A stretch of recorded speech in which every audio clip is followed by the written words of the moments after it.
In this video, we're talking about how to stop stress eating based on clinical evidence. My name is Carrie. I'm an eating psychology coach, and we're going to dive straight into it. We're going to start with the top 5 common reasons why we reach for food when we're stressed, and 5 steps you can take to learn how to stop stress eating. One of the reasons why we reach for food when we're stressed is because the stress hormone, cortisol, causes increased cravings for hyperpalatable foods. Those are foods high in fat, salt, and sugar. Think chips, think sweets, think donuts, think fast food. Think all of the things that are typically stocked in the office snack shelf. Those are the foods that we biologically crave when we're stressed. The second most common cause of stress eating is dietary restriction. Studies show that when we restrict our food intake, we are more likely to reach for food when we're stressed, especially hyperpalatable foods. Is it because dieting is inherently stressful? Absolutely. The third most common reason why we reach for food when we're stressed is calorie counting. Studies have shown that when we track every single thing that we eat, it releases the stress hormone cortisol. It makes sense that tracking every single thing that we put into our mouths would lead to stress. And the most frustrating part is that the study that found that calorie counting increases cortisol, those study participants weren't even trying to eat less. They were just tracking everything that they were eating. So can you imagine how stressed you would feel if you were tracking every single thing that you eat while also trying to resist your cravings and eating less? It's a recipe for stress eating. The fourth most common cause of stress eating is straight up stress. There are 5 major sources of stress in people's lives: work, family, finances, relationships, and health. If any of those 5 jump out at you, stress from that area could absolutely be causing stress eating.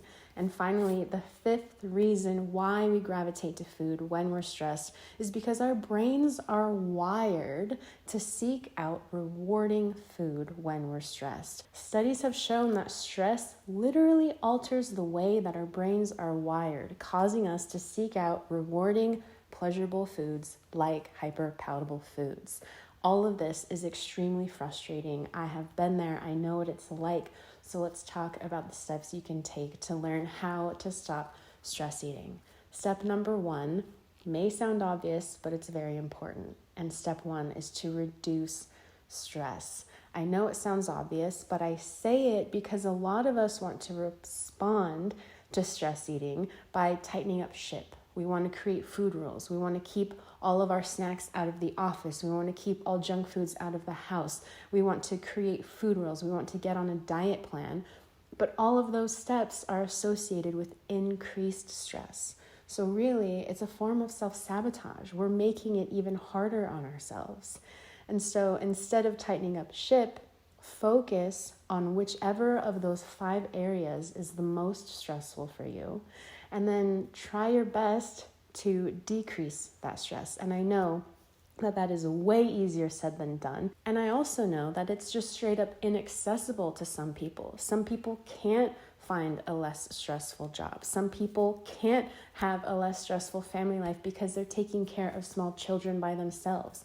So if that's you, if you're very stressed and things are truly out of your control, what you can do is focus on trying to add stress-reducing techniques into your day. Studies have shown that yoga and meditation both help reduce cortisol and stress levels.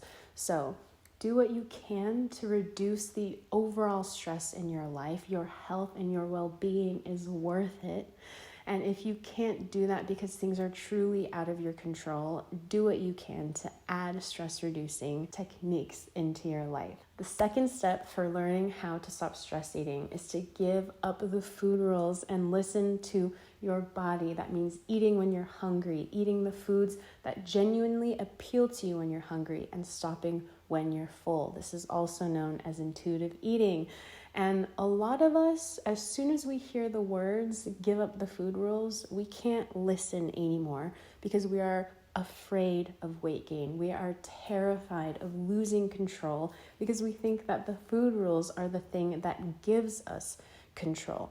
And while it's true that food rules do give us a feeling of being in control, we also know that it's temporary, and we also know that dietary restraint increases stress like no other. However, if you're so afraid of weight gain, which is normal, and don't ever let anyone make you feel bad about it, first, see my video on the fear of weight gain with intuitive eating. I will link to it above and below. And then second, take it at a pace that's right for you. If the idea of giving up the food rules and only relying on your body cues scares you, if it invokes anxiety, that's actually going to stress you out even more. And so for some people, the stress is appropriate right away, and for other people, it's appropriate to wait and focus on other steps that I'm going to list next to help you get to a stage where you feel ready. And just to encourage you to try intuitive eating eventually, if not now, studies have shown that intuitive eating leads to greater weight stability than dieting. So people who don't diet have a much more stable weight than people who do diet, who tend to weight cycle, which means continuously gaining and losing weight.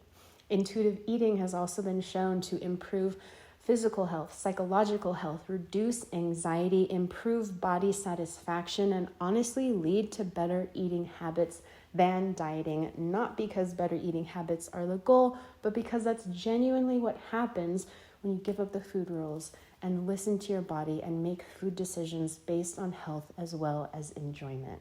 The third step for learning how to stop stress eating is to find non-food coping mechanisms. So I have a whole article on that I will link down below.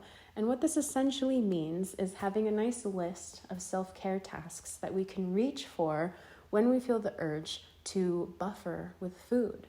Some examples include going for a walk. Studies show that physical movement, not even rigorous exercise, but just moving your body reduces stress. So going for a walk is something you can reach for. Meditating, taking a break to just lie down and let your brain rest. Doing something creative that you find fulfilling.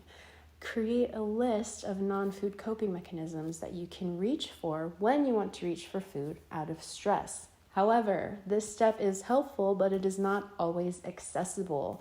Sometimes the urge to reach for food out of stress is so compulsive that we can't just go for a walk because our bodies are there's a gravitational pull to the snack shelf. So what can we do? Step number 4 for learning how to stop stress eating is to develop emotional tolerance. Emotional tolerance is the essential skill of learning how to sit still with yourself when you're feeling uncomfortable emotions. Studies have shown that as emotional tolerance increases, feeling out of control around food decreases. So as your ability to tolerate distress increases, compulsive eating decreases. And one way that you can get there is with my stop, drop, and feel technique. I will link to it above and below. For anyone that's new, the stop, drop, and feel involves pausing in the moment that you want to eat without hunger, to set a timer for 2 minutes, drop into your body and feel your feelings without resisting, without judging, without trying to feel better. The goal is to hold space for feeling bad, to get good at feeling bad. And that can truly help you learn how to stop stress eating. Because yes, we want to work on reducing overall stress. We want to add stress reduction techniques to our day. We want to go for a walk when we feel the desire to reach for food out of stress. But those steps aren't always accessible. And we need to prepare for those moments by developing emotional resilience, emotional tolerance. And you can do so by sitting still with discomfort for 2 minutes a day. It's a tall ask. It is very edgy and it can be really hard to do, but it really does give you back your power, the ability to feel the urge to eat out of stress and choose to let it go.